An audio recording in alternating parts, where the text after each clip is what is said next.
So welcome back to the विज्ञान का ज्ञान। और आज हम लोग जहाँ पे पिछली पार्ट जो हम लोगों ने कंप्लीट किया था, वहाँ पे हम लोगों ने पढ़ा था कि वो कौन कौन से फैक्टर्स हैं जो फोटोसिंथेसिस को इफेक्ट करते हैं। अब फोटोसिंथेसिस पढ़ने के बाद जहाँ पे ऑटोट्रॉपिक न्यूट्रिशन खत्म होता है, ऑटोट्रॉप्स खत्म होते हैं, केमोट्रॉप्स खत्म होता है, now this is the time to learn heterotrophic nutrition. As we know that कि heterotrophic nutrition is subdivided into 3 parts.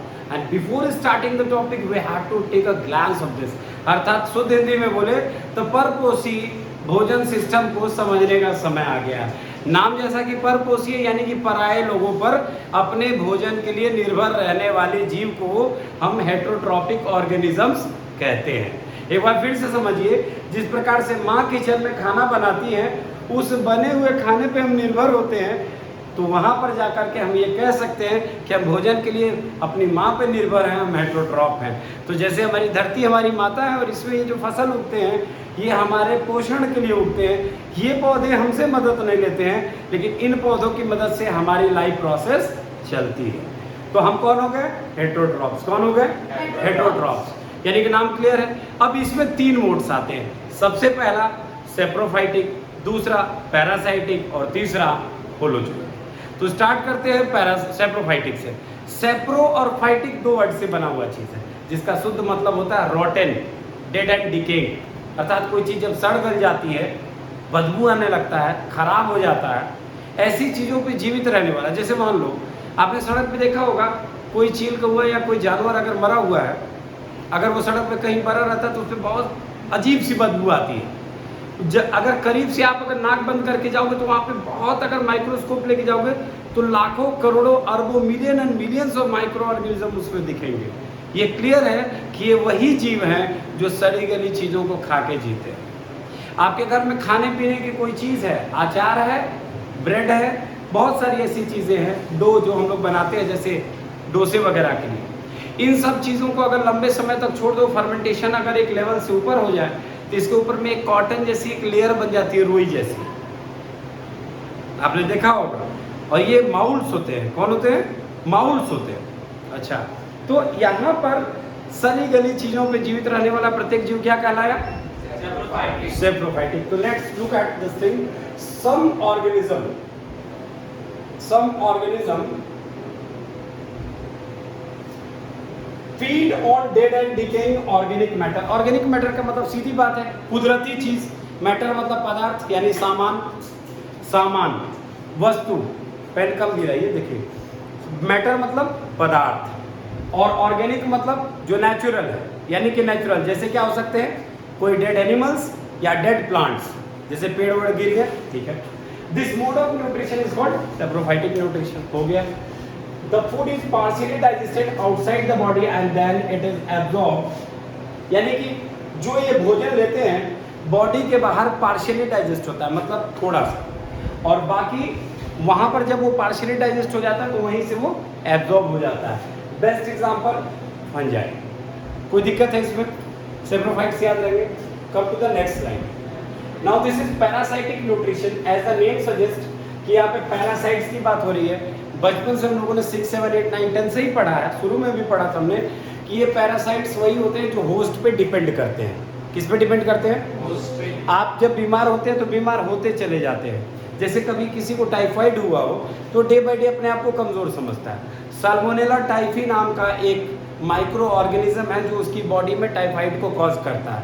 And we know that कि typhoid, diarrhoea, this type of disease caused due to contaminated food, air and water. Clear है? गंदा पानी, गंदा खाना, गंदा भोजन, ये सारी चीज़ें हमारे जीवन में जब आती है तो कहीं ना कहीं बच्चों हमें बीमार कर देती है। फूड पॉइजनिंग आजकल एक बड़ा कॉमन सा वर्ड है। बच्चे बोलते हैं कि फूड पॉइजनिंग हो गया। तो ये भी क्या कारण है कि जो खराब खाना है उसको हमने खा लिया तो हमारी बॉडी में जा करके मतलब बैड रिएक्ट करता है। यहाँ पर बता रहा है पैरासाइटिक न्यूट्रिशन में सिंपल सा फंडा है। कुछ ऐसे ऑर्गेनिज्म है, सम ऑर्गेनिज्म फीड, जो प्राप्त करते हैं, लेते हैं ऑन द एक्सपेंस ऑफ, यानी कि दूसरों के खर्चे पर, अदर ऑर्गेनिज्म। यानी आपका एक दोस्त जो सिर्फ आपके पैसे पे जीवित रहता हो, जो रोज आश्रित रहता हो कि भाई हमारे राय साहब आएंगे तो यही आज समोसा खिलाएंगे तो हम समोसा का दर्शन करेंगे, अन्यथा समोसा हमारे जीवन में नहीं आना। वो दोस्त आपका दोस्त नहीं है, पैरासाइट है, क्योंकि वह आप पर फीड करने के लिए डिपेंड करता है। तो आज से अपने दोस्त को पैरासाइट बोलना शुरू कर दीजिए, जो अपना 1 रुपया खर्च ना करता हो और परमानेंट आपके आगे पीछे घूमता हो। किसके लिए? खुद की न्यूट्रिशन के लिए, अपना पेट भरने के लिए। ऐसे दोस्तों को क्या कहेंगे? पैरासाइट। एंड इन टर्न, जाहिर सी बात है कि उसने आपका खाया है। अगर मैं आपके घर गया हूँ, खाऊंगा तो न्योता दूंगा। देसी भाषा में कहें, जब आदमी कहीं जाता है, शादी में कहीं जाता है, तो आदमी क्या करता है? 100, 500, 200 उसकी जैसी औकात है, वो एक न्योता देता है, खा करके अपने परिवार के साथ उस सुख में अपना या दुख में जो भी समय में जाता है वहाँ चला आता है। यानी कि ये पैरासाइट्स भी in turn causing it harm, ये शायद पहले ऐसे जीव माना जाएगा कि खाएंगे भी और थाली में छेद भी करेंगे। समझ में आ रहा मेरी बात? पैरासाइट्स अच्छे नहीं हैं, ये हमारी बॉडी में हैं। इस समय हो सकता है आपके किसी के भी बॉडी में हो सकते हैं, संभावनाएं पूरी है। संभावनाओं का कारण समझिए, संभावनाएं समझते हैं, हिंदी बोल रहा हूँ। पॉसिबिलिटीज ये है कि आपको हो सकता है कि किसी को एस्कैरसिस हो, एक बीमारी है। हो सकता है कि आपके पास किसी को पेचिस की बीमारी हो। बहुत सारी ऐसी बीमारियां हैं जिसमें ये पैरासाइट्स हमारे बॉडी के अंदर में होते हैं। और फिर आपने सुना होगा कि बहुत सारे माता पिता ही बोलते हैं काजू पिस्ता बादाम दूध दही सब खिलाते हैं अपने बच्चे को, लेकिन शरीर में कुछ लग नहीं रहा। देखिए वो अपने आप को देख रहा है, 2-3 लोग तो खुद ही देखने लगे कुछ। तो ऐसे लोग जब जाते हैं डॉक्टर्स के पास और अगर बॉडी में कोई प्रॉब्लम नहीं निकलती है तो उसका सिंपल सा फंडा है कि उनकी बॉडी में फैट बनने की प्रक्रिया स्लो है या फिर न के बराबर। क्लियर है? हमारी बॉडी भी फैट को स्टोर करती है, जैसे एक नेचुरल है कि आजकल तो आप देख ही रहे होंगे, आप लोग सभी लोग देखते होंगे, छोटे छोटे बच्चे का पेट निकल जा रहा है, 6, 7, 8 के बच्चे को। अभी देखो अनवित का एक अलग ही पर्सनालिटी है, छोटा सा है, लेकिन फिर भी उसी में कोई पता। तो कुछ का शरीर होता है एक रोटी पे डेवलप होगा, कुछ का शरीर ऐसा है खिला करके मर जाओगे लेकिन उसको कुछ होगा। तो ऐसे भी कुछ नर पिचास टाइप के लोग हैं कि जिनको रोटी खा जाता है, वो रोटी को नहीं खाते, खाना को वो नहीं खाते हैं, खाना उनको खाने लगता है। कब? जब उनकी बॉडी में ये रहता है, क्या? पैरासाइट्स। आई बात समझ में? बहुत दोस्ताने तरीके से समझाया आपको हमने कि पैरासाइट्स वो हैं जो हमारे अंदर रहेंगे, हमसे अपना मतलब निकालेंगे और हमको नुकसान भी पहुंचाएंगे। ठीक है? समझ रहे हो ना? पैरासाइट। तो this is called parasitic mode of nutrition. Next बच्चों देखिए, these organisms live on the body or in the body of a host organism। अभी देखो बेस्ट एग्जांपल, ढील। दिन भर औरतें इसे निकाल निकाल के मुआती रहेंगी, ठीक है? ठीक। अब या फिर वो जोंक, लीचेस, इसको लाइस कहते हैं, लेकिन मेरा अपना एक अलग तरीका है, मैं हिंदी में सभी को टच करना। अब ये जो भी डैंड्रफ वगैरह हम कितना भी स्टाइलिश होके बोल रहे हैं, ये हमारे सर में रह करके हमारा सर खाते हैं धीरे धीरे। कभी अगर स्कैल्प को ध्यान से देखा जाए तो रफ हो जाता है स्कैल्प, अगर डैंड्रफ बहुत ज़्यादा हो तो, हाँ या ना? यानी कि ये अपनी न्यूट्रिशन हमारे हेड के स्कैल्प से ले रहे हैं और हमको डैमेज भी कर रहे हैं, हाँ या ना? बस, तो पैरासाइट्स का बेस्ट एग्जांपल हो गया। क्या एग्जांपल हुआ? वही लीच आपके पास है नहीं है ना? लाइस, जो इस समय हम सब के या डैंड्रफ लगभग सभी के पास इक्का दुक्का मिल ही जाएगा। कोई अपने आप को बहुत स्टैंडर्ड बनता होगा तो भी, या कुछ लोग शैम्पू जो दूध के साथ मिला के पीते होंगे सिर्फ उनके बाल में नहीं होगा, हम लोग में तो है, निकल जाता है थोड़ा बहुत। तो खैर, एंड डिराइव द न्यूट्रिएंट, आपके शरीर का पूरा न्यूट्रिएंट यानी कि खून चूसा। मच्छर भी बेस्ट एग्जांपल है पैरासाइट का। आया, पिया, गया, आपको क्या दिया? मलेरिया, चिकनगुनिया, अच्छी अच्छी बीमारी भी दे दिया, खून भी आप ही का पिया। मतलब आप अपनी न्यूट्रिशन आपसे प्राप्त करने के बाद आपको नुकसान पहुंचा के चला गया। ऐसे जीवों को हम क्या कहते हैं? पैरासाइट्स। क्या कहते हैं बच्चों? क्या कहते हैं? यानी कि वो हमारी बॉडी में रहेंगे, इनसाइड या आउटसाइड। इनसाइड वाला एग्जांपल भी समझ गया, अब आउटसाइड वाली भी बात आपको बता दिया। ये लाइस वगैरह, अब ये हमारे शरीर के अंदर या बाहर रह के हमको डैमेज करते हैं और हमारे शरीर से अपना पूरा न्यूट्रिशन ले करके अलविदा कह के चले जाते हैं। ये देखिए यहाँ पे पैरासाइट्स को बच्चों दो भाग में बांटा गया है, इंडो जो अंदर और एक्टो जो बाहर। अब यहाँ पे देखिए ये एक्टो जो बाहर है, यहाँ पे आपको बहुत बढ़िया एग्जांपल के तौर पे लाइस का एक इमेज बना दिया गया है। और इंडो में ये देखिए स्कैसिस का एक इमेज बना दिया गया है। पेट में आपके वो एक मतलब जैसे पेचिस टाइप का हो जाता है, वाइट वाइट टाइप के रहते हैं, ये पेट में मरोड़ जैसा कॉज करके और ब्लडी स्टूल आता है इसमें, ये बहुत खराब बीमारी होती है। ठीक, तो ये हो गया आपका पैरासाइट के एग्जांपल। इसमें कोई प्रश्न है क्या? ये देखिए एस्कैरिसिस लिखा हुआ है, एस्कैरिस जो है ये है, ये एस्कैरिस है और खैर ये तो पेस्टा है, ये एस्कैरिस है, ये हमारी बॉडी के अंदर में आएगा और बच्चों हमें नुकसान पहुंचाएगा। कोई दिक्कत है? कोई क्रॉस क्वेश्चनिंग किसी का? आप बुक खोल के बैठ सकते हैं, जिसके पास जो बुक है वो खोल के बैठ सकता है, बिना किसी भेदभाव के कहीं से कुछ भी पूछ सकता है। उसमें ये कोई भी ऐसी बात नहीं है कि मैं इस समय लाइव अपनी वीडियो रिकॉर्ड कर रहा हूँ इस क्लास का, तो मुझे इस बात का ये नहीं कि एक स्क्रिप्ट बना कर रखूँ कि नहीं मुझे इतना ही पढ़ाना है। मैं यहाँ खड़ा हूँ, जिसको जो मन करे पूछ सकता है। ठीक है, वीडियो इज डिफरेंट थिंग। इस वीडियो को जब दूसरे बच्चे आपकी क्लास के या आने वाले समय में जब पॉपुलैरिटी पे ये कहीं और देखा जाएगा, तो शायद बच्चों को ये लगेगा कि एक टीचर अपने बच्चों को पढ़ाते हुए ये सारा चीज़ शूट की है, और मुझे ऐसा लगता है कि ये ज़्यादा इफेक्टिव होता है। क्योंकि इसमें जब आप किसी को वीडियो देंगे या कोई देखेगा तो ये कहेगा यार ये टीचर ना क्लास में बनाया वीडियो, 10-20 बच्चे जरूर बैठे रहेंगे उसके पास में। तो कोई प्रॉब्लम नहीं है, आप अपने क्वेश्चंस को एकदम इत्मीनान से पूछ सकते हैं। ये नहीं कि यहाँ जितना लिखा है मैं इतना पढ़ दूँ, समझा दिया, काम हो गया।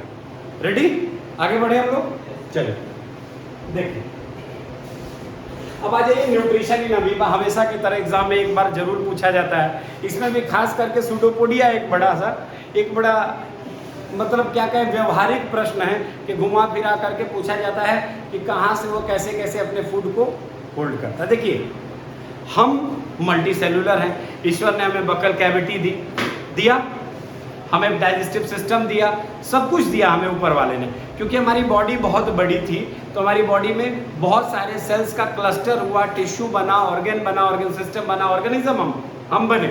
एक स्टेप था, लेकिन जिसमें सिर्फ एक सेल है तो टिश्यू बनेगा क्या? नहीं बनेगा। तो अमीबा यूनिसेलुलर है। क्या है? यूनिसेलुलर। तो जाहिर सी बात है उसके पास कोई फिक्स डाइजेस्टिव सिस्टम नहीं होगा, ना उसके पास एनस होगा ना माउथ होगा। क्लियर है? माउथ नहीं है, एनस नहीं है। ऐसे जीव जिनमें सिर्फ एक सेल पाया जाएगा तो उनके पास स्पेशलाइज्ड चीजें तो आपको देखने को मिलेंगी नहीं मिलेंगी ना।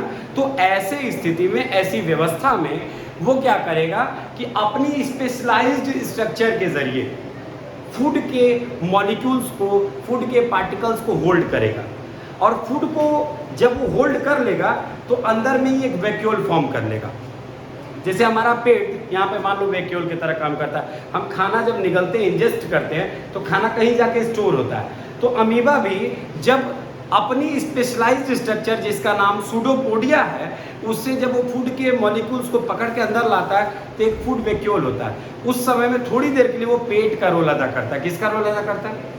और जैसा कि हमारे पेट में सारे एंजाइम्स एक्ट करते हैं डाइजेशन की प्रोसेस को कैरी करने के लिए, तो अमीबा में भी उसके वैक्यूल्स में सारे एंजाइम्स इनएक्ट करते हैं और उस फूड को पचा देते हैं, एब्जॉर्ब करने में मदद करते हैं, और फिर वो किसी भी तरह से, किसी भी जगह से वो बाहर आ जाता है, जिसे हम कहते हैं अनडाइजेस्टेड फूड। क्लियर है? अब देखिए ये इसमें दिया हुआ है, फूड को पकड़ने के लिए इसने एक स्पेशलाइज्ड स्ट्रक्चर बनाया जिसका नाम सूडोपोडिया है। क्या नाम है? सूडोपोडिया। इसका एक और नाम है फॉल्स फिट। कई बार कंफ्यूज होते हैं, फॉल्स फिट। क्या नाम है? False feet. अब यहाँ से इसने, बाबू देखो ये जो ब्लू वाला हिस्सा है, यहाँ देखो एक व्हाइट कलर के बॉक्स में, इस यहाँ देखो दिखा, इस पे इसने फूड मॉलिक्यूल पकड़ लिया। अब देखो जाहिर सी बात है, डाइजेशन के बाद हमारी भी बॉडी में क्या होता है? एब्जॉर्प्शन। अगर हम कोई चीज खाए हैं तो डाइजेस्ट किए तो उसके बाद क्या होगा? एब्जॉर्ब होगा। क्या होगा? एब्जॉर्ब होगा। एब्जॉर्ब होने के बाद क्या होगा? एसिमिलेट, यानी कि चारों ओर फैल जाएगा, है ना। जैसे हमने कोई चीज ली, अगर मान लो एक दवा जो मुंह से खाते हैं पेट में जाता है और वो सर दर्द के लिए होता है, तो अगर हमारी बॉडी में एसिमिलेशन का प्रोसेस नहीं रहता तो शायद सर दर्द कभी नहीं ठीक होता, वो तो पेट में पड़ा रहता है। फिर तो उस हिसाब से यहाँ छेद करके एक टैबलेट इसमें डालना पड़ता, तब सर दर्द सही होता। लेकिन हमारी बॉडी में एसिमिलेशन का प्रोसेस है, तो ऐसी स्थिति क्यों उसके सर में छेद कर रहा है, तो इसे हम एसिमिलेशन कहते हैं। और फाइनली जो कुछ खाया है वो नेचर को बैक किया जाता है, वो चाहे यूनिसेलुलर हो या मल्टी सेलुलर हो, और इस प्रोसेस को हम लोग कहते हैं इजेशन। तो थोड़ा सा एक रीडिंग दे लेते हैं हम लोग। Amoeba feeds by holozoic mode of nutrition. Holozoic mode of nutrition का मतलब किसी चीज को निगल जाना। तो निगल क्या है? इट इनगल्फ्स यानी निगल जाता है द फूड पार्टिकल यानी कि खाने के कणों को, पार्टिकल्स को, यूजिंग सूडोपोडिया यानी सूडोपोडिया का इस्तेमाल करके। The process is called phagocytosis. बच्चों ये क्वेश्चन है, अपनी कॉपी में जरूर नोट करिएगा। This is one of the most important question in nutrition in amoeba.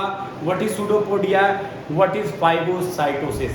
आप अपनी कॉपी में जरूर लिखें फेगोसाइटोसिस क्या होता है और सूडोपोडिया क्या होता है, ये 2 क्वेश्चन जरूर पूछता है। और तीसरा जो प्रश्न पिछले कई सालों में लगातार टर्म 1 की शोभा रहा, तो टर्म 1 खत्म भी हो गया है, मतलब जो हाफ ईयरली की शोभा रहा, वो क्वेश्चन है it's steps of food digestion in amoeba. ये क्वेश्चन याद रखिएगा, ये क्वेश्चन आपको पूछा जाता है। ये ए है, ये AMEOBA है, amoeba. Explain the steps of food digestion in amoeba. ये क्वेश्चन बार बार आता है बच्चों, क्लियर है? कोई प्रॉब्लम? आगे ये देखिए आपका क्लियर हो गया, ये क्वेश्चन आप जरूर लिख लीजिएगा। एक बार फिर बता रहे हैं, फेगोसाइटोसिस और सूडोपोडिया, ये 2 क्वेश्चन इसमें से जरूर बनते हैं, मतलब इंपॉर्टेंट, मैंडेटरी है। आपने अगर अभी टेस्ट दिया होगा हाल के दिनों में, अगर स्कूल का कोई टेस्ट दिया होगा, तो मैं गारंटेड हूँ इन 3 में से कोई एक क्वेश्चन जरूर रहा होगा जो मैं बोल रहा हूँ, और वो हर साल रहता है। किसी बच्चे से पूछ लेना जो पिछले 5-10 साल में आपके सीनियर रहे हैं, किसी से मिलोगे ये क्वेश्चन जरूर बताएंगे। नेक्स्ट, अच्छा अब अगला क्वेश्चन शुरू होता है, एक बड़े ही महत्वपूर्ण। मैं आपके सामने खड़ा हूँ, ह्यूमन बीइंग, आप मेरे सामने खड़े हैं, आप सभी ह्यूमन बीइंग। हम सभी के अंदर में खाना का क्या सीन होता है, हम कैसे खाना अंदर ले जाते हैं, खाने का एक एक करके क्या होता है। स्लाइड को बनाते वक्त हमने ध्यान इस बात का दिया कि बच्चों को एक एक पार्ट की जानकारी दूँ। माउथ क्या है, बकल कैविटी क्या है, ये क्या है, लीवर क्या है, स्टोमक क्या है, ओसोफेगस क्या है, हर एक पार्ट पे एक एक स्लाइड बनी है। मैं उम्मीद करता हूँ कि बहुत सारे ऐसी चीज़ें इसमें आएंगी जो आपको बुक से थोड़ी सी अलग लगेंगी और काफ़ी इंपॉर्टेंट होगी। अभी और अगली साल क्लास 11th में यूनिट 5 यानी कि अंतिम यूनिट बायो का यही चैप्टर है जिसमें न्यूट्रिशन और डाइजेशन पढ़ना है आपको, आप 11th की बुक में देख लें। तो आज इस टॉपिक को इतना ध्यान से पढ़ें कि आने वाले 2 सालों तक आपको बायो में कभी चिंता ना करना है। सबसे पहला न्यूट्रिशन, जो हम जानते हैं, पोषण। ह्यूमंस यानी कि मानवों में, यहाँ पे कह रहा है हम लोग ओमनीवोर्स हैं। अब ओमनीवोर्स क्या होते हैं, यानी जो सब चीज़ें खाते हों, पौधे भी खाते हों और मांस भी खाते हों, तो हम लोग क्या हैं, ओमनीवोर्स हैं। मतलब हम कुछ भी खा सकते हैं, दोनों लाइन लिखा हुआ है। एक प्रश्न यही उठा, हु आर ओमनीवोर्स। दूसरा क्वेश्चन, बीइंग मोर कॉम्प्लेक्स, चूंकि हमारी बॉडी बड़ी कॉम्प्लेक्स है, क्योंकि हम मल्टी सेलुलर हैं। अगर आपसे कोई एक लाइन में पूछे कि बेटे ये बताओ कि हम कॉम्प्लेक्स क्यों हैं, why are multicellular organisms are called complex organisms, क्या जवाब देंगे आप लोग? आप में से कोई है जवाब देने वाला? Because being a multicellular organism, we are having many systems in a single body. That is why lot of different function has to be carried out at the same time. देसी में बोल देते हैं लोग, कहेंगे सुबह सर इंग्लिश बोल रहे हैं। बॉडी में बहुत सारा सिस्टम है, जैसे कंप्यूटर ऑन होता है तो एक साथ उसके 76 अंदर के सारी चीज़ हैं सब ऑन हो जाती है। उसी प्रकार से हम जब ऑन हैं आपके सामने, इस समय हमारी बॉडी की कई सिस्टम्स एक साथ काम कर रही है, तो हम लोग कॉम्प्लेक्स हुए ना भाई। सिंपल का मतलब जिसमें कोई लफड़ा ना हो, बात खत्म। अब हम लोगों में इस समय में न जाने, इस समय कैटाबॉलिज्म, एनाबॉलिज्म सब चल रहा है एट द सेम टाइम, तो we are complex organisms. Clear है? यूनिसेलुलर्स में ऐसा नहीं होता है। नेक्स्ट, अब देखिए डाइजेस्टिव सिस्टम हमारा जो है उसमें एलिमेंट्री कैनल है बच्चों, ध्यान सुनिए। एलिमेंट्री कैनल अर्थात ये यहाँ तक, कहाँ तक, एनस तक, मुंह में खाना जाने से लेकर के शौच जाने तक, यानी कि वॉशरूम में जाकर के डिफिकेशन करने तक, सुबह में इंजेशन से लेके अगली सुबह में इजेशन तक करने में जिस पाइप या जिस ट्यूब की जिक्र की गई है उसे हम एलिमेंट्री कैनल कहते हैं। क्लियर है? अच्छा, एसोसिएटेड डाइजेस्टिव ग्लैंड से डेफिनेटली इतना सारा स्टेप करना, तो डाइजेस्टिव बहुत सारे ग्लैंड है और यहीं से ग्लैंड हमारा शुरू है, सलाइवरी ग्लैंड। क्या है? अब नीचे जाते जाते उसको पेनक्रियाज भी मिलता है, आपको पता है pancreas is also a gland, है ना। अब अलग अलग समय पे अलग अलग ग्लैंड्स सपोर्ट करते हैं किन चीज़ों को, कॉम्प्लेक्स को सिंपल करने में। किसको? वरना मालूम पड़ा कि कोई पार्ले जी बिस्किट खाता, अगले दिन जाता पार्ले जी ही निकलता, तो पड़ोसी खुद ब खुद कहता कि लगता है अगले दिन पार्ले जी खाया, लेकिन वो पेस्ट के फॉर्म में निकलता है, पीला पीला सा। तो ऐसा क्यों निकलता है, इसके पीछे के भी पीछे रहस्य है। आप प्रश्न पूछ सकते हैं, बायो के छात्र हैं, कि आखिर शौच का रंग पीला ही क्यों होता है। मैं ये सोचने वाला विषय है, ये आपके लिए सोचने वाला विषय है कि क्यों होता है। हमने बहुत सारे फूड खाए, रोटी खाई, दाल खाया, चावल खाया, हमने दाल ना भी खाया, हमने पालक पनीर खाई, पालक पनीर का रंग ग्रीन है, और उसके साथ रोटी वाइट खाई, फिर भी नेक्स्ट डे पॉटी येलो ही क्यों आती? इसको आप लोग सोच के आएंगे, ये हमारे कमेंट सेक्शन में आप जाकर के जरूर बताएंगे कि सर आपके प्रश्न का जवाब ये है। ये बहुत इंटरेस्टिंग क्वेश्चन। हाँ, WBC निकाल रहे हो पट्टी में से, मर जाओगे, 2 बार बाथरूम जाओगे खत्म हो जाओगे। WBC निकाल रहे हैं, बताइए। ऐसा ऐसा आदमी है, सब खाने के साथ शरीर का WBC निकाल देंगे, 3-4 दिन में मर जाएगा बाथरूम में। अब वो कुछ है किसकी वजह से, किसकी वजह से, सोच के बताइएगा। ये प्रश्न हमने अपने सभी व्यूअर्स के लिए छोड़ा है। आने वाले समय में मेंटी क्विज करेंगे। मेंटी क्विज जानते हैं आप लोग? इस चैनल के माध्यम से हम लोग हम मेंटोमीटर पे आ जाएंगे और मेंटी क्विज में ऑप्शन छोड़ देंगे, आप पोल्स देंगे, आप अपने साथ अपने सारे दोस्तों को कनेक्ट कर सकते हैं। पूरे आपका जितना स्कूल है, जो भी है, आप एक टाइम बता देना कि इस टाइम पे मेरे टीचर मेंटी पे आने वाले हैं, और उस पर मैं गिव अवे करूंगा। कुछ भी हो सकता है, टैब, लैपटॉप, कुछ भी हो सकता है, लेकिन एक नियम बनाएंगे। ये चीज़ समर वेकेशन में होने वाली है। एक मेंटी का जो टॉपर होगा, he will get a laptop off HP worth 50,000 rupees next month होने वाला है। लेकिन आप समझिए, मेंटी है, मजाक नहीं। नेक्स्ट मंथ 15 जून को लॉन्च होगा, और उसमें भी बहुत सारे क्राइटेरियाज होंगे, टर्म्स एंड कंडीशंस, लेकिन आप जो पढ़ने वाला वो पास कर जाएगा। विच टुगेदर, एक साथ। अब देखिए कौन कौन चीज़ एक साथ आई, कौन कौन चीज़ें आई। ये एलिमेंट्री कैनल और ये डाइजेस्टिव ग्लैंड एक साथ function to nourish the body. अब आपसे पूछा गया 2 चीज़ कि बाबू ये एलिमेंट्री कैनल और डाइजेस्टिव ग्लैंड एक साथ मिलकर क्या किए, तो दोनों ने मिल करके हमारे शरीर को पोषण देने का काम किया। क्योंकि ये ग्लैंड शायद, अच्छा एक बात बताओ, अगर आपकी मम्मी के पास घर में अगर एक मुर्गी ऐसे ला करके दे दिया जाए, ये मुर्गी है, मान लो, लग तो नहीं रही, लेकिन इसको कहा गया कि इसको now you have to convert into leg pieces and you like the leg pieces, so for that your mummy will chop this chicken, right.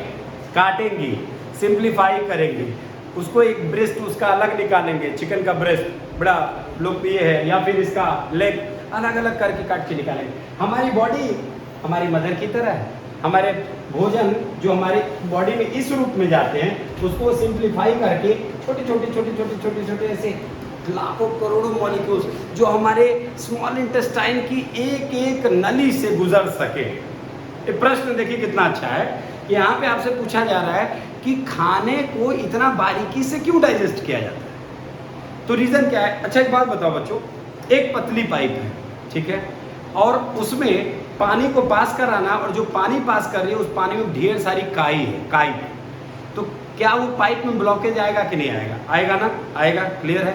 क्यों? क्योंकि उसमें गंदगी थी। तो जब हम खाना खाएंगे, इस स्मॉल इंटेस्टाइन में न्यूमरस ऑफ विलाइज हैं जिनका काम होता है एब्जॉर्प्शन करना। क्या नाम काम होता है? तो एब्जॉर्प्शन करने के लिए कंघी, जैसे बाल वाली कंघी होती है, आपने ध्यान दिया होगा कि उसमें कुछ गंदगी फंस जाती है बाल झाड़ते झाड़ते, फिर उसको साफ करना पड़ता है, हाँ या ना? तो हमारी विलाई भी लगातार इसमें से ऐसे खाने के मॉलिक्यूल्स पास हुए, खाने के मॉलिक्यूल्स पास हुए, खाने के मॉलिक्यूल्स पास हुए, और ये एब्जॉर्ब करके और इसको हमारे ब्लड में बैक कर देता है, और इससे नरिशमेंट चारों ओर पहुंच जाती है। लेकिन जब इस विलाई तक कोई चीज़ पहुंचने के लिए बहुत बारीक नहीं पीसा होगा, तो क्या इसमें से पास कर पाएगा? नहीं। तो यहाँ जा कर के फंस जाएगा, जम जाएगा, और धीरे धीरे धीरे धीरे धीरे धीरे हमारा स्मॉल इंटेस्टाइन बैक्टीरिया से भर जाएगा, गंदगी से भर जाएगा, पेट में हफ्तों का, 10 दिन का, 15 दिन का खाना अंदर ही सड़ने लगेगा। धीरे धीरे धीरे धीरे आपके शरीर में पेट की तमाम बीमारियां, गैस्ट्रिक, अल्सर वल्सर, न जाने कितनी बीमारियां शुरू हो जाएंगी आपके शरीर। आपने एक ऐड भी देखा होगा, राजू श्रीवास्तव पूरा दांत दिखा कहता है पेट सफा तो हर रोग दफा। इसके पीछे का भी कारण है। पेट सफा का मतलब होता है कि पेट का साफ होना, और पेट का साफ कहाँ से होना माना जाता है कि जब हमारी इंटेस्टाइन लार्ज इंटेस्टाइन को पास कर देती है तो वहाँ पर जो फाइनली डाइजेस्टेड फूड हैं उनका बाहर निकलना बहुत ज़रूरी है। फाइनली डाइजेस्टेड जिनका आपको यूज़ नहीं है। तो होता क्या है कि जब हम बहुत ज़्यादा चिकनी चीज़ें खाते हैं, जैसे मोमोज, वही मोमोज, ये समोसे या टिकिया, ये सब खाते हैं, ये जा करके अंदर में चिपका रहता है हमारे इंटेस्टाइन से, और वहाँ पे धीरे धीरे धीरे धीरे करके ये हमारी बॉडी में bad cholesterol and bad fat form करता है। नतीजा हमारी बॉडी ओवरवेट हो जाती है, हमारी बॉडी ओवरवेट हो जाती है, और इस ओवरवेट होने की वजह से 30-35 जाते जाते ईश्वर 2-4 बीमारियां बर्थडे गिफ्ट की तरह खुद ब खुद दे देते हैं। डायबिटीज़ हो गया, ब्लड प्रेशर हो गया, तमाम थायराइड का बीमारी हो गया। यानी कि आपके शरीर में आपके आंत की सफाई ज़रूरी है। पेट साफ नहीं होता है, पेट कैसे साफ होगा? कॉमन पेट पूरा पेट माना जाता है। तो पेट साफ होने का मतलब होता है आंतों की सफाई। किसकी सफाई? यानी कि इंटेस्टाइनल क्लीनिंग। और अगर आपके इंटेस्टाइन क्लीन है एकदम, ध्यान से सुनिए, इस अभी जो मैं बताने वाला हूं वो इस चैप्टर से थोड़ा सा अलग भी है। हम व्रत क्यों करते हैं? साइंटिफिक लॉजिक है, हिंदू मुस्लिम कोई भी धर्म हो, फास्टिंग कुछ ना कुछ हम लोगों की लाइफ में आता है। ऐसा क्यों होता है? तो रीज़न है, हमारी बॉडी में फास्ट रहने से हमारी बॉडी की डिटॉक्सिफिकेशन होती है। क्या होती है? यानी कि जो टॉक्सिन्स होते हैं, जो 1-2 दिन 4 दिन 5 दिन पुराना खाना अंदर में सड़ रहा था, जब नेक्स्ट खाना नहीं जाएगा तो हमारी बॉडी उसको भी प्रेशर करके एनस के माध्यम से उसको निकालेगी नेक्स्ट डे। यही कारण है कि व्रत के बावजूद भी 2, 4, 5, 10 दिनों तक आदमी को थोड़ा बहुत डिफिकेशन की प्रोसेस होती ही रहती है। प्रश्न ये भी उठता है कि जब हम व्रत में कुछ खाए नहीं, केवल पानी पिया, फिर भी डिफिकेशन कैसे हुआ? अनाज तो अंदर में था नहीं। तो इसका जवाब सिंपल है कि जो हम लोगों ने महीनों तक खाया था, हमारे इंटेस्टाइनल लाइनिंग में जहाँ जहाँ चिपके हुए थे, पानी के प्रेशर से जब वो नीचे आते हैं, वही थोड़ा थोड़ा चटनी के लेवल में आके बाहर आता है और डिफिकेशन का प्रक्रिया जारी रहता है। मतलब हिमालय की घाटी रोज नहीं बनती है, कभी कभी चटनी भी बाहर आती है। समझ रहे होंगे बात को? बायोलॉजिकल है, समझ रहे हैं ना? लूज मोशंस मतलब चटनी, उसको बायोलॉजिकली कहा जाता है, मतलब गीला सब कुछ। और वही फिर हिमालय का मतलब हो गया एकदम सॉलिड वाला, जो देखो इसे वहाँ से है। अरे मैं बता रहा हूँ ना, पैथोलॉजी में जाओगे ना, इससे भी गंदा गंदा काम करना पड़ेगा। गंदा नहीं कहेंगे, हमारा खाया हुआ ही तो हमारा डिफिकेशन, मतलब फीकस क्या है? Simply the finally digested food particles become ficus. Bolus converts into ficus. खाओगे तभी ना जाओगे, जाओगे तभी ना खाओगे। तो चेन है, डायरेक्टली प्रोपोर्शनल है। खाओगे तो जाओ, अब वो डिसाइड। क्लियर है बच्चों? अब देखिए, तो जाहिर सी बात है, हम कॉम्प्लेक्स ऑर्गेनिजम्स हैं, हम भी अमीबा की तरह, पर वो तो बेचारा यूनिसेलुलर था, फिर भी होलोजोइक होने की वजह से उसमें भी स्टेप्स थे, और हम भी होलोजोइक हैं, हमारे भी स्टेप्स हैं, जैसे कि इंजेशन, निगलना, डाइजेशन, पचाना, एब्जॉर्प्शन, सोखना, एसिमिलेशन, हर जगह कोने कोने तक पहुंचाना, इजेशन, बाहर निकाल देना। क्लियर है? याद रहेगा? बना के हम लोग बड़े आराम से बता सकते हैं। Next 4 stages, that is ingestion, digestion, absorption and egestion take place in the alimentary canal. 4 चीजें कौन कौन सी? इंजेशन यानी कि निकलना, डाइजेशन, एब्जॉर्प्शन और इजेशन एक जगह, while assimilation of food takes place in the whole body. याद रखिएगा, 5 में से क्वेश्चन पूछा जा सकता है घुमा करके कि बेटे ये बताओ कि 5 स्टेप्स हैं तो सारे के सारे एलिमेंट्री कैनल में होते हैं? तो बोलेंगे नहीं। अगर सारे के सारे स्टेप्स एलिमेंट्री कैनल में होंगे तो जाहिर सी बात है कि ऐसी स्थिति में इसका साइड इफेक्ट भी देखने को मिल सकता है, यानी हम खाएंगे और हमारी शरीर में एनर्जी नहीं रहेगी। थोड़ा सा बच्चों, इतना भी दुखी मत हो, डाइजेशन इन ह्यूमंस। अब यहाँ पे हम लोग जब भी फूड लेते हैं हम कहाँ से लेते हैं? माउथ से। यहाँ खाली देखिए, आप रिएक्ट करते रहिएगा। खाली खाना कहाँ गया? माउथ। यहाँ से ये कहाँ से पास करेगा? Through the human alimentary canal, जहाँ पे food is being churned and mixed with certain enzyme. जाहिर सी बात है, चर्न होगा मतलब का पीसेगा, कूटेगा, किसके साथ? एंजाइम के साथ सना जाएगा, सानेंगे। अब भाई जाहिर सी बात है, सलाइवरी एंजाइम्स होता है, अमाइलेज एक एंजाइम है, ये खाने को सान देता है मुंह में। और खाना अगर हम मुंह में दांत ना होता और ये सलाइवरी अमाइलेज नहीं होता तो आप बताओ खड़ी रोटी घोटते? नहीं ना, असंभव था। तो ये चर्निंग का काम और मिक्सिंग विद सलाइवा हमारे यहाँ हो गया। अब प्रॉपर ब्रेकडाउन हो गया उसका, भाई जिसको जैसे खाना था, जैसे जाना था, गया। अब उसमें के न्यूट्रिएंट्स एब्जॉर्ब होंगे और रिमेनिंग वेस्ट इंजेक्ट आउट हो जाएगा। ये तो हो गया सिर्फ 4 लाइन में। अगर 2 नंबर में पूछते what is digestion in humans तो आप इतना लिख देंगे, फुल मार्क्स। ठीक है, अब आ जाते हैं हम लोग प्रोसेस पे। प्रोसेस भी बड़ा सिंपल है, मैं इसको एक डायग्राम आगे भी है दिखाता हूँ आपको। ह्यूमन एलिमेंट्री कैनल और digestive tract can be divided into 6 moving parts.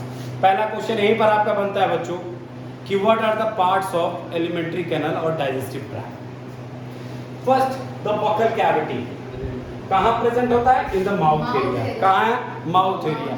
कहाँ? Mouth area. Where food is chewed, जहाँ पे खाना चबाया जाता है। With the help of tip, दांत के द्वारा। Tongue mixes the saliva with food. Tongue का 2 रोल है, एक टंग फूड को मूव करता है हमारे मुंह में। अगर ये जीभ नहीं रहता तो इधर रोटी डालते धीरे रह जाता, वो इधर नहीं आता, तो फूड को डिस्ट्रीब्यूट करता है। पूरे मुंह से ना हम लोग ऐसे ऐसे चबाते हैं जी, ऐसा तो है नहीं कि इतने दूर में चबाते हैं, बाकी सारा मुंह। तो खाना खाते वक्त हमारे सारे दांत एक्टिव होते हैं। तो ये इसमें भी टंग का रोल है। और टंग का दूसरा रोल है कि उसमें जो बर्ड्स होते हैं वो टेस्ट को डिटेक्ट करते हैं कि कौन सा खाना किस स्वाद का है। ठीक है, क्या? हाँ, अरे तो जीभ पे टच हुआ तभी ना, सलाइवा उड़ के आ जाएगा क्या? हाँ, कुछ लोग हैं जो ललचिया टाइप के होते हैं, जिनको कुछ मिला नहीं रहता, वो सुनेंगे ना मशरूम पिज्जा, वो बोलते ही उसके मुंह में भर जाएगा, एक लोटा कहीं भी गिरा देगा। तो वो दलिद्र टाइप के प्राणी हैं। Saliva is the food for break down of food. तो सबसे पहला काम आपके मुंह में डाइजेशन इनिशिएट हो गया। आपके मुंह में डाइजेशन इनिशिएट हो गया, किसके द्वारा? सलाइवा के द्वारा। मूव कौन कराया? टंग। मूव कौन कराया? टंग। मूव कौन कराया? टंग। टेस्ट किसने दी? टंग ने। टीथ ने क्या किया? चर्निंग में मदद किया। च्यू में एंड चर्निंग में मदद किया। किसने मदद किया? टीथ ने। इतना तो समझ में आ गया। और कई प्रकार के टीथ हैं, वो भी एक पढ़ लेंगे। अब यहाँ से ये चूंकि चर्न हो गया कि अब ये फूड पाइप से नीचे सरकेगा, यानी कि यहाँ ये इस बच्चे का माउथ था, तो अब इस ये पेट पाइप से यहाँ स्टोमक की तरफ ये खाना बढ़ेगा। इसने चबा दिया। चबाने के बाद हम लोग कहते हैं ना अब पेट भर गया, अब नहीं खाएंगे, अब नहीं। आपके सामने 5-6 पूड़ियाँ, 10 पूड़ियाँ, 20 पूड़ियाँ रख दी जाती है, अब खाते हैं, खाते खाते खाते खाते एक टाइम आता आप कहते हैं मेरा पेट भर गया। यानी कि हर बार आपने खाने को चर्न किया, हर बार आपने खाने को चबाया, चबाने के बाद उसको आपने क्या किया? अपने ऑसोफेगस यानी कि फूड पाइप के जरिए स्टोमक में पहुंचा दिया। जाओ भाई स्टोमक में पहुंच जाओ। क्लियर है? नेक्स्ट, अब स्टोमक में पहुंच गया ये। अब यहाँ से स्टोमक में आने के बाद by the movement of food pipe when it reaches the stomach it is mixed with gastric juice secreted by the wall of stomach. तो पहला question, when food enters in the stomach what happens? The wall of stomach finally releases the gastric juices, which is helpful in the process of digestion. As we know that in the stomach, the food when enter, it has been already converted into a digestive chone or bolus. खाना जब हमारे पेट में पहुंचता है तो वो पहले से ही घुला मिला हुआ टाइप के सिस्टम में आता है, सूखा सूखा नहीं पहुंचता है। ऑलरेडी उस पर एंजाइम्स के एक्शन हो चुके होते हैं और 20 to 30% उसकी कॉम्प्लेक्सिटी कम हो चुकी होती है। आपको समझना चाहिए ये एक बहुत बड़ा लेवल होता है जो हमारे दांत से मुंह से होके गुजरता है, और उसके बाद जब ये चीज़ पहुंच जाती है, जब हम तक पहुंच जाती है, उसके बाद स्टोमक का काम आसान हो जाता है। स्टोमक अपने गैस्ट्रिक जूस के जरिए इसको फर्दर ब्रेक डाउन करता है। जाहिर सी बात है वो भी ब्रेक डाउन करेगा। इस स्टेज पर food is transform to a semi solid form. अब गैस्ट्रिक जूस की मदद से खाना जो हमारे पेट में पहुंचा है वो सेमी सॉलिड रह जाएगा। सेमी सॉलिड का दो मतलब है बच्चों, ठोस रहेगा लेकिन गीला, जैसे कि गूथा हुआ आटा होता है। अब खाना उस फॉर्म में आ गया, पहले तो आप खुद ही सान के डाले मुंह में, फिर दांत में उसको पूरा साना, फिर गले से वो नीचे गए, जब पेट में पहुंचा तो पेट उसको और सान दिया और मसल दिया और मिस दिया। कभी आपने इमरती बनते हुए देखा होगा, इमरती बनते हुए देखा होगा। This is the first student in the class of science who is sleeping. It is a miracle. I have been listening that social students are sleeping in the class, but literally in the bio class I have been first time looking at a student who is sleeping in the class. Really miracle. So it has become a semi solid form. Semi solid form. आधा solid बन चुका है. Don't worry. Now we are going to finish the video. So before closing the video, I have to ask some questions. It's a proper format. Once your parent will look at the video, he will feel that my student is properly getting the knowledge of the subject, right? This will be in front of every parents, every viewers, not in our only city, but as well as the whole country and the world also. I have to be responsible in front of the camera and in back of the camera. I mean same character. आप हमसे जब पढ़ते हैं offline भी तो आपको मालूम है मैं ऐसे ही पढ़ाता हूँ और ऑनलाइन भी मेरा अंदाज यही रहता है।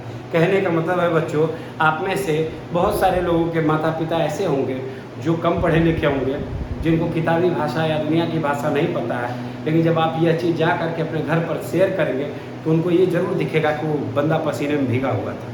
तो शायद इतने घंटे तक लगातार खड़ा रहना, बोलना सिर्फ इसलिए कि आप लोगों का एक मुस्कुराता हुआ चेहरा मेरे सामने रहे।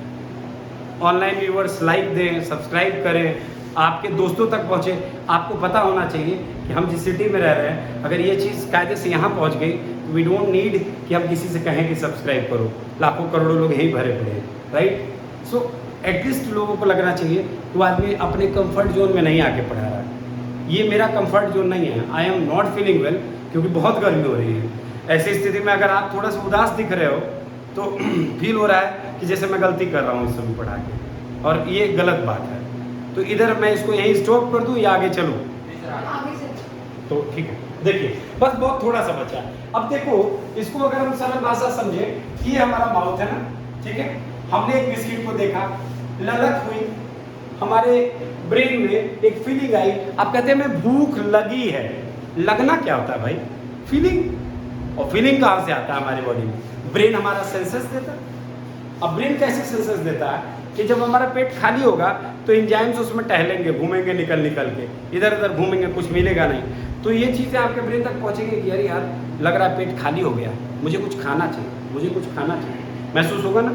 अब आपका पूरा कनेक्शन यहीं से, तभी तो कोई कोमा में चला जाता है तो उसको भूख नींद कुछ नहीं आती, आँख खुला का खुला रहता है, ना। महीनों तक आदमी आँख खुला रहेगा। कोमा में जाने के बाद सांप भी उसके पास आ जाएगा, उसके मुंह के पास बैठेगा, वो ये जानेगा कि ये काटेगा तो मैं मर जाऊंगा, लेकिन बॉडी बिल्कुल फंक्शनलेस हो जाती है। क्या उस समय पेट नहीं रहता है? पेट रहता है, लेकिन सारा खेल इस खोपड़े का है। ये भेजा बहुत बड़ी चीज़ है।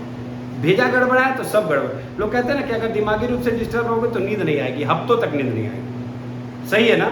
तो इसको सही रखना जरूरी है, यही कंट्रोल कर रहा है। इस समय आप में से किसी को अगर बोरिंग फील हो रहा है तो भी इसकी वजह से। इसको समझाओ कि मुझे क्या मिल रहा है, इसको समझाओ।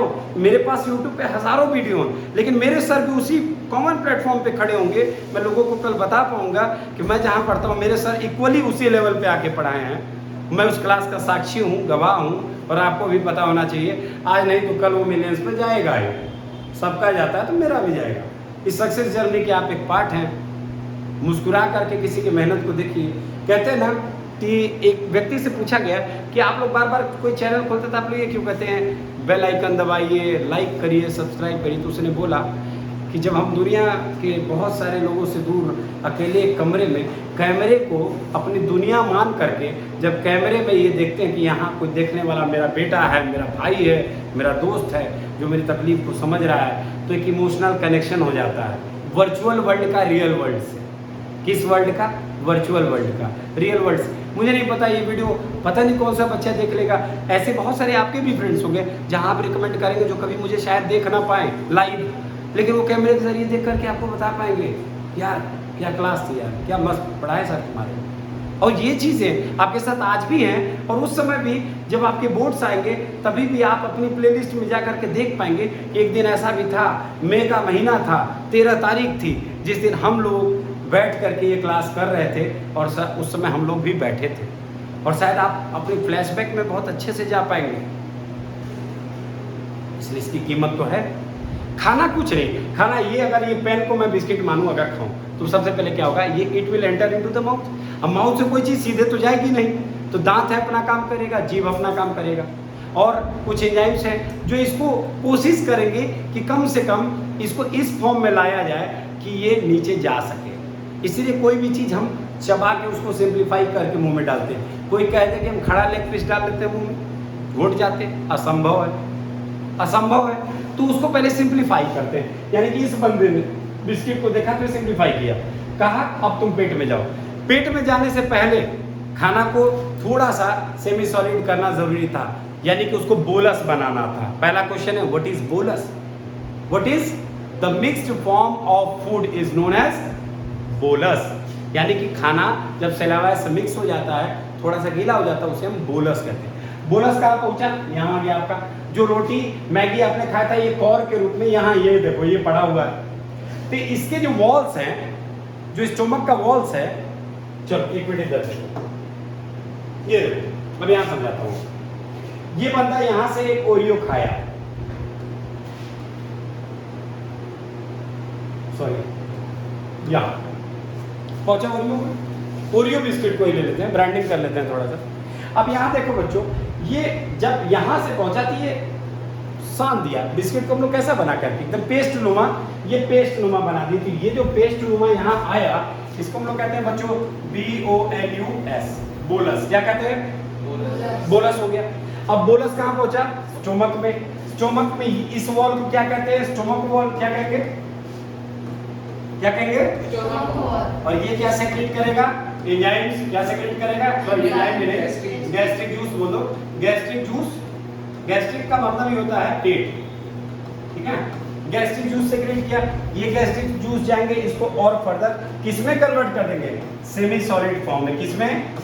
सेमी सॉलिड फॉर्म में। लेकिन क्या यही अंत है? तो नहीं, यहाँ पे ये सेमी सॉलिड। अब यहाँ से देखो, यहाँ से ये एक ट्यूब जैसा बना हुआ है जो यहाँ करके इंटेस्टाइन में कनेक्ट हो रहा है।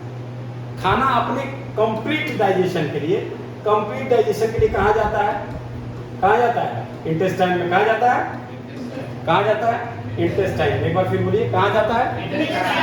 यानी कि आपसे कोई प्रश्न पूछे what is the final site of digestion of food, तो आप बोलेंगे intestine is the final site of digestion of food. तो यहाँ से ये खाना इसमें पहुंचेगा। अब यहाँ पे जैसे कि आप ये देख रहे हो, ऐसे जिलेबी जैसा क्वाइल जैसा बना हुआ ना, इस सभी क्वाइल्स में ऐसे ऐसे कंघी के जैसा दांत जैसा एक स्ट्रक्चर है। Numerous finger like projections present in the wall of intestine which is known as villi. और इस विलाई के सब जो यूनिट्स होते हैं उसे हम कहते हैं माइक्रोविलाई। क्या कहते हैं? माइक्रोविलाई। Microvilli, villi, microvilli. अब इसका काम है खूब बढ़िया से चीजों को एब्जॉर्ब कर लेना। एब्जॉर्ब करेगा, एब्जॉर्ब करने के बाद पास कर देगा लार्ज इंटेस्टाइन में। लार्ज इंटेस्टाइन भी सेलेक्टिव रीअब्जॉर्प्शन करेगा। क्या करेगा? सेलेक्टिव रीअब्जॉर्प्शन करेगा। उस प्रोसेस को करने के बाद फाइनली जो एकदम वेस्ट है, जैसे एक गन्ने के जूस वाला गन्ने को मशीन में तब तक डालता है जब तक उसके एक एक बूंद को न निचोड़ ले, तब तक आपके खाना भी आपके पेट में पड़ा रहता है, जब तक कि उस खाने को पूरा पीस के उसका रस एक एक रस निकाल करके आपके शरीर के अंग अंग तक न पहुंच जाए। और फाइनली जो बेकार बचेगा तो गन्ने वाला जैसे बाहर फेंक देता है, वैसे आपका शरीर भी एनस के जरिए उसको बाहर फेंक देता है। और अब इस वीडियो को यहाँ पर हम क्लोज करेंगे। कल हम लोग इसके पार्ट्स को और थोड़ा डिटेल में जानेंगे हम लोग कि किस तरह से एक एक एंजाइम्स अलग अलग चीज़ों को डाइजेस्ट करती हैं। तो उम्मीद करते हैं ये वीडियो सबको पसंद आया होगा। पूरी वीडियो सभी लोग देखेंगे, अपने दोस्तों तक भी शेयर करेंगे और रियल और वर्चुअल वर्ल्ड को मिलाने की कोशिश करेंगे और अच्छे से देखेंगे। कमेंट सेक्शन में जरूर क्वेश्चंस पूछेंगे और मेरे एक खास क्वेश्चन जो मैंने वीडियो में पूछा था, येलो कलर क्यों हो जाता है, उसका जवाब भी कमेंट सेक्शन में लोग देंगे, वो भी प्रॉपर बायोलॉजिकल आंसर, न कि गंवारों वाला answer. I will be waiting for the biological answers from each and every viewer of online classes. So thanks for watching the video, everyone. Thank you.